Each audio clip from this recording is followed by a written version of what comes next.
సరిగ్గా 14 నెలల క్రితం విశాఖ స్టీల్ ప్లాంట్లో బలిరెడ్డి పెంటయ్య అనే కార్మికుడు ప్రమాదంతో చనిపోయాడు. ప్రమాదం జరిగిన వెంటనే ప్రభుత్వ ఉద్యోగం ఇస్తామని చెప్పి స్టీల్ ప్లాంట్ యాజమాన్యం చెప్పింది. ఇప్పటి వరకు కూడా ఆ కుటుంబానికి ఎలాంటి ఉద్యోగం ఇవ్వకపోగా ఎలాంటి పరిహారాన్ని కూడా ప్రకటించలేదు. వారంతా కూడా ఈరోజు వైఎస్ జగన్మోహన్ రెడ్డిని కలిశారు. తమ కష్టాన్నింటిని కూడా ఆయనకి విన్నవించుకున్నారు. అయితే వైఎస్ జగన్మోహన్ రెడ్డి మీరేమీ అధైర్యపడొద్దు, మీరంతా ధైర్యంగా ఉండండి, నేను అధికారంలోకి వచ్చిన నెల రోజుల్లో ₹1,00,00,000 పరిహారం మీ ఆయనకి ఇప్పిస్తానని చెప్పి వాళ్ళ భార్యతో చెప్పడం జరిగింది. అలాగే పిల్లలకి కూడా ఒక ధైర్యం చెప్పడం జరిగింది వైఎస్ జగన్మోహన్ రెడ్డి ఇచ్చిన భరోసా మీద మనతో మాట్లాడడానికి వారి కుమార్తె భాగ్యశ్రీ ఉన్నారు. అమ్మ చెప్పు, జగన్మోహన్ రెడ్డి గారు నిన్నే దగ్గరికి తీసుకుని మీతోనే మాట్లాడడం జరిగింది. ఆయన మీ అధికారంలోకి వచ్చిన ఒక ₹1,00,00,000 మీకు పరిహారం ఇస్తామని చెప్పి వారం రోజులు ఆయన ఇచ్చిన హామీ పట్ల మీ అభిప్రాయం ఏంటి?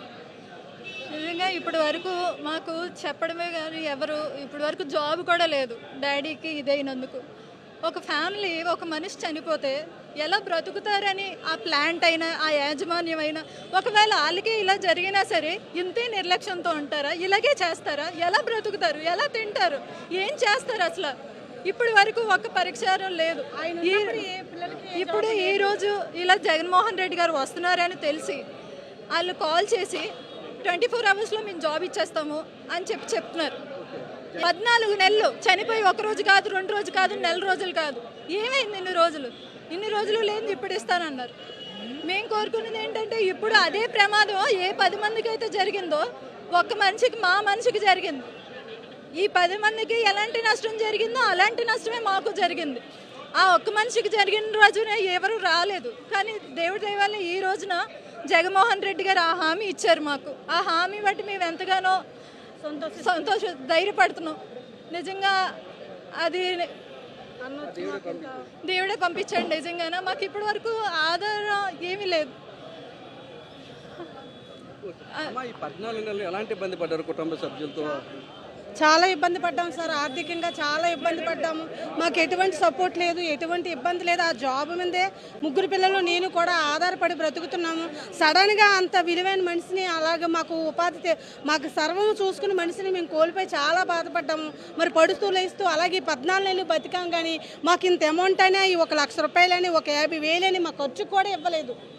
మీకు వెంటనే మరి ఇప్పుడు ఆ రోజు అక్కడ అతను ఉన్న బాడీ ఉన్నప్పుడు వచ్చి మాట్లాడారు. రాజకీయ నాయకులందరూ పెద్దలు వచ్చారు, మాట్లాడారు. కానీ తర్వాత ఎలాంటిది పట్టించుకోలేదు. తర్వాత మధ్యలో ఒక 8 నెలలు తర్వాత ఫైల్ కనిపించలేదన్నారు. ఫైల్ కనిపించలేదు, మీ ఫైల్ కనిపించలేదు, మీకు ఏది చేద్దామన్నా అంటే మళ్ళీ అలా బాబు తిరగగానే మళ్ళీ కొన్ని రోజులు కనిపించింది అన్నారు. కానీ మేము 3 నెలల కిందట కూడా వెళ్తే ఇంకొక మార్చిలో అవుతుంది, ఏప్రిల్లో అవుతుంది అన్నారు. ఇప్పుడు జూన్ వచ్చేసింది, ఇంకా మాకేం కబురు రాలేదు. కానీ ఈ రోజు తెల్లవారి మాకు 24 గంటల్లో మీకు జాబ్ ఇచ్చేస్తాం, మా దగ్గరికి రండి అని అన్నారు. కానీ మేము జగనన్న న్యాయం చేస్తాడని మేము జగనన్న దగ్గరికి వచ్చాం. జగనన్న మరి వచ్చిన వెంటనే మాకు న్యాయం చేస్తానని, మరి అందరికీ ఎలాంటి నష్టపరిహారం ఇస్తే మాకు అలాంటి నష్టపరిహారం ఇస్తానని మరి జగనన్న చెప్పి ఉన్నాడు. దాన్ని బట్టి మేము ఎంతో సంతోషిస్తున్నాం. ప్రభుత్వం మీద మీకు నమ్మకం లేదు కానీ జగన్మోహన్ రెడ్డి గారి మీద నమ్మకం ఉందా మీకు? జగన్మోహన్ రెడ్డి గారి మీద నాకు నమ్మకం ఉందండి. ఆయన మాటిస్తే తప్పడానికి కూడా నాకు నమ్మకం ఉందండి. ఓకే, చెప్పమ్మా, ఏం చదువుకున్నావు నువ్వు? స్టీల్ ప్లాంట్ ఎలాంటి ఉద్యోగానికి అర్హత సాధిస్తావు? మాకైతే చదువు ప్రకారంగా అన్ని అర్హతలు కలిగి ఉన్నాం. నేనైతే డిప్లొమా కంప్లీట్ చేసుకున్నాను, బీటెక్ చదివాను. అన్నీ కూడా బీటెక్ అయింది, క్వాలిఫికేషన్ ఉంది. మేము అన్ని రకాలుగాను క్వాలిఫికేషన్స్కి రెడీగానే ఉన్నాం. జాబ్ కూడా చేస్తామని చెప్పేసి ఏదైతే వాళ్ళు మా డాడీ బాడీ ఉంటప్పుడు మాట్లాడారో ఆ దాని ప్రకారంగా మేము కూడా జాబ్ కావాలని రిక్వైర్మెంట్ ఉంది. జాబే మేము కూడా తీసుకుంటామని మాట్లాడడం జరిగింది. కానీ జాబ్ ఏమో తీసుకుంటామని మాట్లాడడం జరిగిన తర్వాత ఇంకా మాకు ఎటువంటి ఇన్ఫర్మేషన్ ఇవ్వలేదు. జాబ్కి సంబంధించి పలానా పేపర్ కావాలి, పలానా నోటిఫికేషన్ పేపర్స్ కావాలి, అనేక రకమైన పేపర్స్ మా దగ్గర నుంచి వాళ్ళు తీసుకున్నారు. అనేక రోజులు ఆఫీసులు అంటే చుట్టూ తిప్పారు, పగలనక రాత్రనక తిప్పారు. కానీ వాళ్ళు యాజమాన్యం తరపు నుంచి కానీ ఎటువంటి స్పందన లేదు. అప్పుడు మేము ఇంకా చూసి ఇంకా మా టైం అయిపోయింది అని అనుకున్నాం. ఈ టైంలోనే ఇప్పుడు ఈ ఇన్సిడెంట్ అవరు. ఎందుకంటే మా డాడీ ఏదైతే చనిపోయి ఉన్నారో మార్చి 14వ తారీఖున హోలీడే రోజు, అది డాడీ డ్యూటీ కాదు అసలు. ఆ రోజు డాడీ డ్యూటీ కాదు. కానీ అయినా సరే డ్యూటీకి పిలిస్తే వెళ్ళడం జరిగింది. అప్పుడే డ్యూటీ కంప్లీట్ చేసుకుని రిటర్న్ వస్తున్న టైంలోని మేనేజ్మెంట్ ఏదైతే పాటించాల్సింది ఉందో ఆ రూల్స్ అండ్ రెగ్యులేషన్స్ పాటించకపోవడం వల్ల కంప్లీట్గా యాజమాన్య లోపం వల్ల డాడీకి ఫైర్ యాక్సిడెంట్ అనేది అది జరగడం జరిగింది. 25% బర్న్స్ కాస్త 65% బర్న్స్గా మారిపోయి అది ఇదే హాస్పిటల్లో చికిత్స పొందుతూ మరణించడం జరిగింది. ఏ డిపార్ట్మెంట్లో పనిచేసేవారు మీ నాన్నగారు? SMS 2 అండి. జూనియర్ టెక్నీషియన్గా 2015లో జాయిన్ అయ్యారు. ఇప్పుడు రిటైర్ చనిపోకముందు మాస్టర్ టెక్నీషియన్గా ప్రమోషన్ వచ్చింది. 2015 జాయిన్ అయ్యారు.